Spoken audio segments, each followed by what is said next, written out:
নমস্কার, কেমন আছেন সবাই? রূপকথার নতুন একটি ব্লগে আপনাদেরকে অনেক স্বাগত জানাই। মাঝের একটা দিন আপনাদের সাথে লং ভিডিও শেয়ার করতে পারিনি।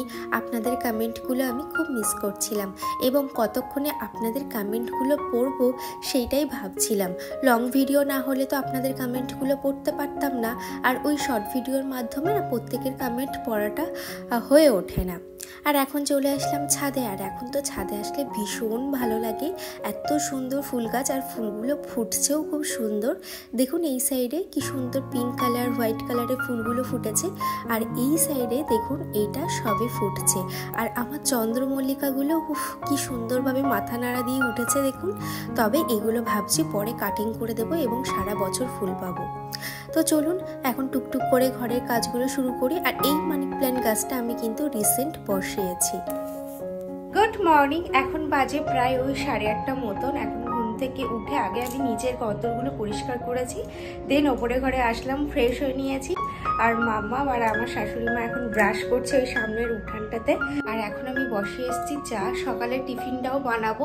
আর আজকে না উঠতে একটু লেট হয়ে গেছে, যত শীতটা পড়ছে না তত মনে হচ্ছে যে না থাক, একটু পরে উঠবো। আর একটু পরে করতে করতে না কাজের একেবারে দফা রফা হয়ে যাবে, তাহলে এই ছোটবেলায় না করতে অনেক সমস্যা হবে। তো চলুন দেখতে থাকুন। চাটা বসিয়ে তারপরে আমি এসেছিলাম উপরে, এখন যাচ্ছি নিচে। এই দুটো ট্রাইপডই আমার লাগবে, সেই জন্য নিয়ে যাচ্ছি। রান্নার সময় আমি এই ট্রাইপডটা ব্যবহার করি।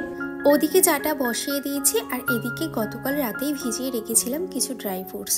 আর আমি না কাজু বাদাম কিশমিশটা না ভিজিয়ে রাখলে না খেতে পারি না, জানি না কেন। আর ওদিকে মামামের দুধটাও করে নেব।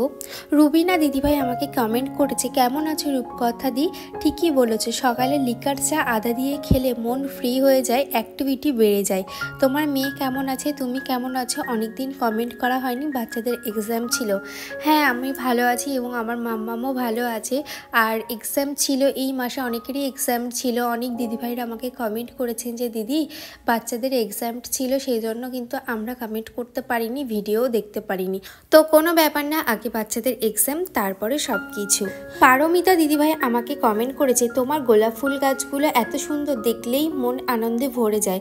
থ্যাংক ইউ দিদিভাই, এইভাবেই আমার পাশে থেকো। সুস্মিতা দিদিভাই আমাকে কমেন্ট করেছে, খুব সুন্দর লাগলো পুরো ভিডিওটা। থ্যাংক ইউ দিদিভাই, এইভাবে আমার পাশে থেকো।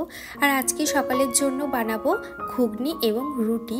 আর এদিকে ঘুগনির জন্য ছোট ছোট আলু কেটে নিচ্ছি। আর এখন যে বড় আলুগুলো না প্রচণ্ড খারাপ বেরোচ্ছে, দেখুন বাইরে থেকে বোঝারই উপায় নেই যে আলুগুলো ভিতরে খারাপ। আর এদিকে পেঁয়াজ, লঙ্কা, আদা, রসুন যা দরকার সমস্তটাই কেটে নিচ্ছি। রান্নার আগে যদি এই জোগাড়গুলো করে নেওয়া যায় তাহলে দেখবেন রান্নার কিন্তু কাজের অনেকটা সুবিধা হয়।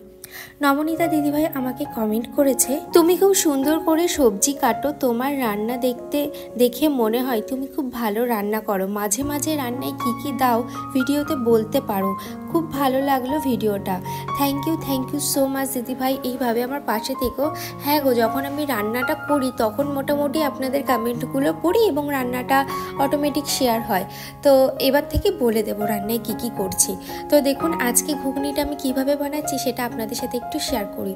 তো প্রথমেই আমি একটু ফোড়ন দিয়ে নিলাম শুকনো লঙ্কা এবং জিরে, তারপরে পেঁয়াজ আর তোমার রসুনটা দিয়ে নিলাম। রসুনটা কিন্তু আমি কুড়ে দিয়েছি, রসুনটা থেকে একটা সুন্দর গন্ধ বার হবে। দেন তারপরে দেবো টমেটো, এবং টমেটোটা দেওয়ার পরে সমস্ত গুঁড়ো মশলা, এবং আপনারা যদি বাটা মশলা ব্যবহার করেন তো বাটা মশলাটা দেবেন। তারপরে একটু জল দিয়ে নেবেন, এতে করে মশলাটা এবং টমেটোটা কিন্তু খুব সুন্দরভাবে রান্না হয়ে যাবে। তারপরে আমি সিদ্ধ করে রাখা বুট এবং আলুটা দিয়ে নেব। দেওয়ার পরে কিছু সময় কষিয়ে তারপরে দেবো জল।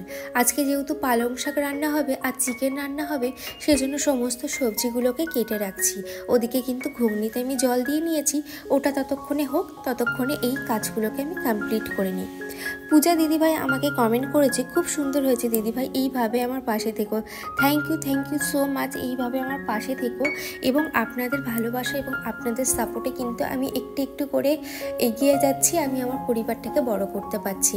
এবং মাঝের একটা দিন, আমি তো একদিন অন্তর একদিন ব্লগ দিচ্ছি এখন, আর মাঝের একটা দিন আপনাদের সাথে ঠিক দুপুর 2টোয় শর্ট ভিডিও আপলোড করব। মাঝের একটা দিন আমি কি করছি, আর রোজ আমি ব্লগ দিতে পারছি না। অনেক দিদিভাই বলেছে, দিদিভাই তুমি রোজ ব্লগ দাও। তোমার ব্লগ দেখতে আমাদের খুব ভালো লাগে।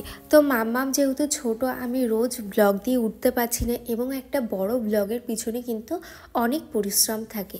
অনেক দিদিভাই আমাকে কমেন্ট করেন যে দিদিভাই আপনি যে ব্যাকগ্রাউন্ড মিউজিকটা ইউজ করেন সেই ব্যাকগ্রাউন্ড মিউজিকটার লিঙ্কটা দিতে। তো আমি কিন্তু এই ব্যাকগ্রাউন্ড মিউজিকটা ইউটিউব থেকেই নিয়েছি, ইউটিউবের নিজস্ব মিউজিক এটা, যে কারণে কোনো দিনও ভবিষ্যতে কোনো দিনও আমার কিন্তু কপিরাইট আসার সম্ভাবনা থাকবে না, এই দিক থেকে আমি নিশ্চিন্ত। সেই জন্য নিঃসন্দেহে কিন্তু আমি এই মিউজিকটা ব্যবহার করি, আর অন্য কোনো মিউজিক আমি ব্যবহার করি না। আর যদিও বা অন্য কোনো মিউজিক আমি ব্যবহার করেও থাকি, তো সেগুলো কিন্তু সব ইউটিউবের নিজস্ব লাইব্রেরি থেকে নেওয়া। তো আপনারা কিন্তু ইউটিউবের যে নিজস্ব লাইব্রেরি আছে সেখান থেকে মিউজিক চয়েস করতে পারেন। এতে করে কি হবে, আপনি নিশ্চিন্ত থাকতে পারবেন যে আপনার চ্যানেলে কোনোদিনও মিউজিক কপিরাইট আসবে না। আর এদিকে দেখুন মাম্মামের যা যা জামা কাপড় ছিল সমস্তটাই কেচে দিয়েছিলাম, তো সেগুলোই এখন মেলে দিলাম। আর এদিকে আমি মাংসের আলুগুলোকে না খুব সুন্দর করে ভেজে নিয়ে রেখে দেবো। আর এদিকে চিকেনও নিয়ে এসছে, চিকেনটাকে খুব সুন্দর করে ধুয়ে এখন মশলাগুলো মাখিয়ে রেখে দিই। স্নান করে এসে যখন করব তাহলে আমার অনেকটা কাজের সুবিধা হবে।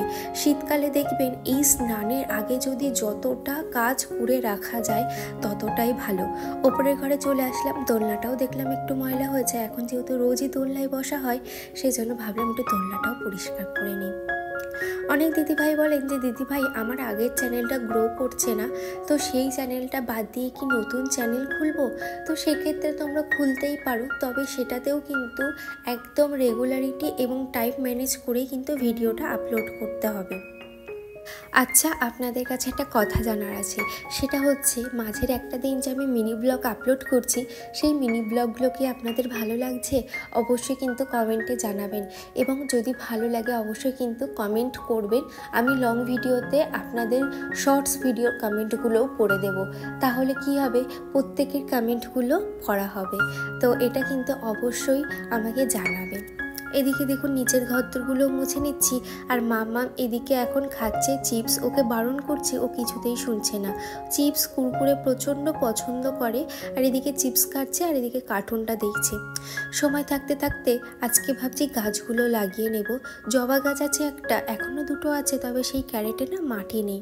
আর এদিকে দেখুন মাটিটা প্রিপেয়ার করে নিচ্ছি। প্রথমে নিম খোল, তারপর সার্ফ, তারপরে আমি একটু দিয়ে দিলাম পটাশ, আর এদিকে দিয়ে দিচ্ছি ভার্মি কম্পোস্ট। আর এই ভার্মি কম্পোস্টটা না ফুরিয়ে গেছে।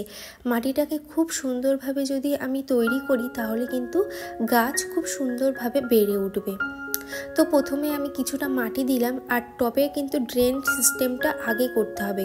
ড্রেন সিস্টেমটা যদি খুব ভালো থাকে তাহলে কিন্তু গাছ খুব ভালোভাবে বেড়ে উঠবে। কোনো মতেই যেন গাছের গোড়ায় জল না বসে। যাই জল দেব সেটা যেন ড্রেনের মাধ্যমে বেরিয়ে যায়। যতটা জলের প্রয়োজন ততটা নেবে, দেন ড্রেনের মাধ্যমে বেরিয়ে যাবে। আর এদিকে দেখুন সমস্ত গাছ লাগানো আমার হয়ে গেছে। একটাই গাছ লাগিয়েছি, আর বাকিগুলো পরে লাগাবো। এদিকে ছাদটা ঝাড় দিয়ে নিচ্ছি, দেন তারপরে যাব স্নান করতে। তাহলে চলুন বন্ধুরা, আজকের মতন ব্লগটা আমি এখানেই শেষ করছি। দেখা হচ্ছে নেক্সট ব্লগে, ততক্ষণ সবাই ভালো থাকবেন, টাটা।